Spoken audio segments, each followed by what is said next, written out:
사랑하는 성도 여러분, 3월 8일 화요일 아침입니다. 하나님의 은혜와 평강이 함께하기를 축복합니다. 좋아요, 구독 꼭 눌러주세요. 천만 성도 큐티하는 그날까지 우리 함께 달려가도록 하겠습니다. 오늘 우리에게 주시는 하나님 말씀은 누가복음 19장 41절로 48절까지의 말씀인데요. 우리 함께 41절과 42절의 말씀을 읽도록 하겠습니다.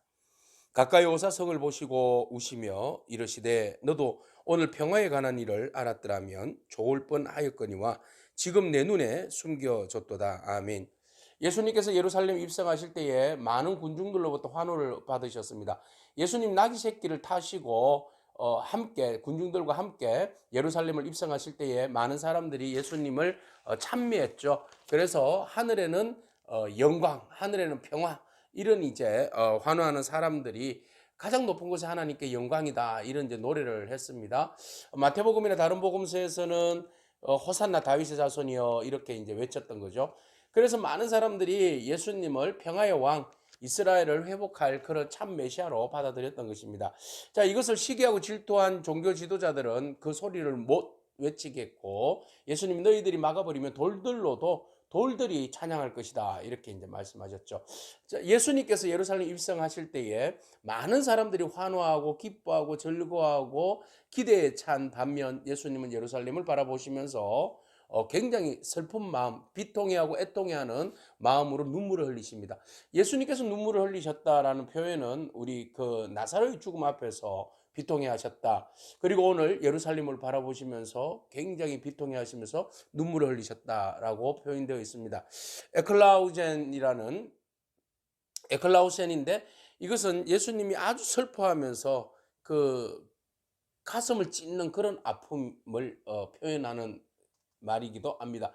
자, 예수님께서 왜 예루살렘을 바라보면서 이렇게 비통해 할까요? 바로 뒤에 있는 본문에서 그렇게 표현하고 있습니다. 오늘 평화에 관한 일을 네가 알았더라면 좋을 뻔하였는데 너의 눈이 지금 어두워서 그것을 보지 못하는구나. 누구를 보고 이야기하는 겁니까? 예수님 보고 말씀하시는 겁니다.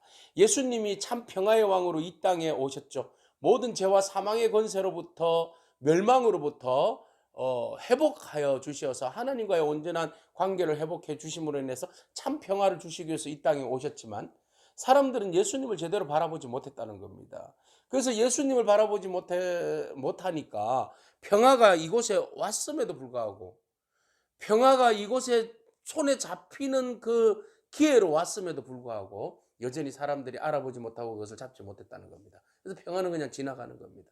그래서 예수 그리스도께서 오심으로 인하여 많은 사람들이 평화를 그토록 기대했는데, 예루살렘이라는 말이 샬롬은 샬롬이잖아요. 그러니까 평화의 도시, 평화의 나라, 평화의 백성들이 하나님의 참 평화를 간절히 간구하고 기대하고 기다렸지만 정작 평화의 왕이 오셨음에도 불구하고 그들이 눈이 어두워서 평화의 왕을 바라보지 못한 이 애통할 일이 어디 있냐 말이죠. 예수님께서 그래서 그걸 너무 비통해하고 애통해 하시는 겁니다.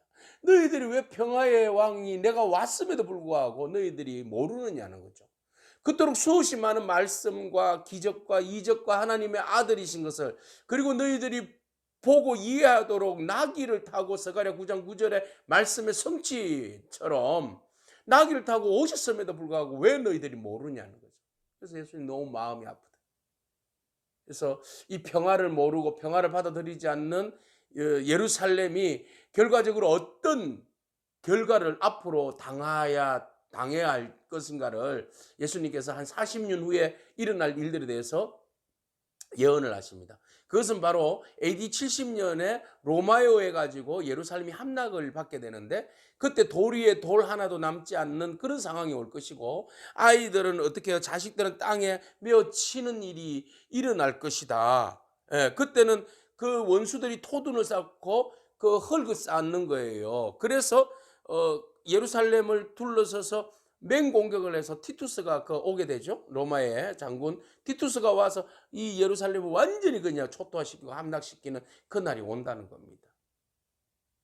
진정으로 평화의 왕을 받아들였다라면 이런 일은 경험하지 않을 수도 됐을 텐데, 참 평화의 왕을 바라보지 못함으로 예루살렘의 평화가 완전히 무너지는 그런 결과가 오는 것을 예수님이 한탄해 하신 것이죠.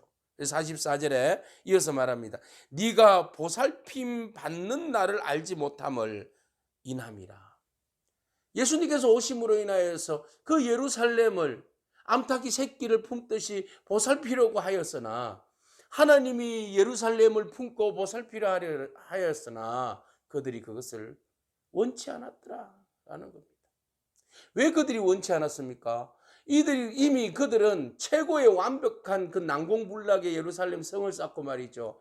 완벽하게 헤롯 대왕에 의해 가지고 예루살렘 성전을, 어마어마하게 성전을 짓고 말이죠. 그 겉으로 바라보기에는 아주 평화가 온 듯한, 평화를 누리는 듯한 그런 모습 속에 살아가는 그들이죠. 그러나 속을 가만히 들여다보니까 온갖 부패와 그리고 종교 지도자들과 정치 권력과의 카르텔이 형성이 돼가지고 그들의 기득권을 놓지 않기 위해서 수없이 많은 그 종교 사업을 해서 말이죠. 수익을 거두고 그것을 뒷돈으로 해서 정치인들에게 밀어놓고, 그들은 또한 그 돈으로 인하여서 자기의 기득권을 튼튼하게 세우고자 하는 그런 야합이 이루어지는 그런 상황이 지금 펼쳐진 것이죠. 그래서 예루살렘의 대제사장이 하나만 필요한데 예루살렘의 대제사장이 둘까지 되는 그런 엄청난 일들이 지금 예루살렘 성전 안에서, 예루살렘 안에서 자행되는 사건이라는 거예요. 예수님 바라보니까 너무 마음이 아파요. 온갖 부패와 모든 것들이 썩어버린 그런 구역질 나는 그런 성전이 되어 있더라는 겁니다. 그래서 성전에 들어가서 예수님께서 장사하는 자들의 그 상을 다 뒤엎어버리죠. 그래서 그들을 막 쫓아냅니다. 이곳은 만민이 기도하는 집이지 어디 강도의 소굴로 만들어놨냐고 예수님께서 그들을 막 혼을 내십니다. 성전 정화를 하시죠. 왜 이런 일이 일어났습니까? 원래는 먼 거리에서 유월절을 지키려면 어린 양을 가지고 와서 희생 제물을 드려야 되는데, 먼 거리에서 가지고 오기 때문에 몸에 상처가 나면 흠 있는 제물을 드리게 되잖아요. 그래서 그것을 하나님 앞에 온전한 제물을 드리라고 편의를 주기 위해서 성전 부근에서 그렇게 성전의 돈으로 바꿔주기도 하고, 또 그 다음에 짐승을 다시 살 수 있는 그런 편의를 제공해 줬는데, 이것이 온전한 예배로 나아가기 위한 도구가 아니라 오히려 그게 종교 사업이 되어버린 거예요. 돈벌이가 되어버린 거예요. 그러니까 하나님 앞에 나와서 예배하고 기도하고 하나님의 성전에서 온전히 하나님과의 관계를 회복하는 것은 둘째 문제고, 안중에도 없어요. 우리 옛말에 제사보다 제밥이라고, 제밥에만 모두가 다 관심이 있는 거예요. 그러니까 성전이 완전 타락의 온상이 된 거죠. 사랑하는 성도 여러분, 오늘 우리의 예배를 점검해 보기를 원합니다. 여러분들의 교회 생활을 점검해 보기를 원합니다. 교회 뭐 때문에 오십니까? 하나님과의 온전한 회복을 위한 예배와 그 하나님을 찬미하고 기도하기 위해서 오십니까? 아니면 여러분들의 그 기득권과 어떤 여러분들에게 주어지는 그 상당히 많은 어떤 부와 어떤 명예와 인기몰이와 그런 것들을 위하여서 교회를 찾아오는 것인지 우리가 한번 깊이 돌아봐야 합니다. 온전한 예배가 우선이지. 온전한 예배가 우선이지. 예수님께서 상을 엎으면서 진정으로 이곳은 만민이 기도하는 집, 하나님과의 온전한 관계가 회복되어야 되는 곳이다. 그러면서 주님께서 날마다 성전에서 가르치더라. 예수님이 성전의 머리가 되시고, 성전에서 그동안 성전의 역할을 하지 못하니까 예수님께서 직접 성전에서 성전은 어떠한 곳인지, 성전에서 무엇을 해야 하는지, 성전을 통해서 하나님과의 어떤 관계를 회복해야 할 것인지 그것을 예수님께서 가르치더라.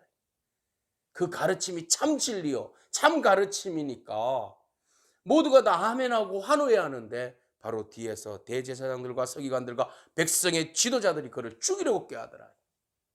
왜 죽이려고 꾀합니까? 이들이 오히려 더 열심으로 주님 맞습니다, 아멘, 할렐루야, 우리에게 더 진리의 말씀으로 가르쳐 주옵소서 해야 하는 사람들이 왜 오히려 혈안이 되어서 예수님을 더 죽이려고 합니까? 그들이 단단히 묶여져 있는 이익 집단 카르텔에 흠을 내기 때문에 그런 거예요.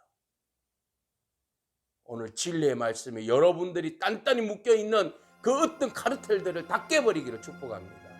깨져야 됩니다. 박살나야 됩니다.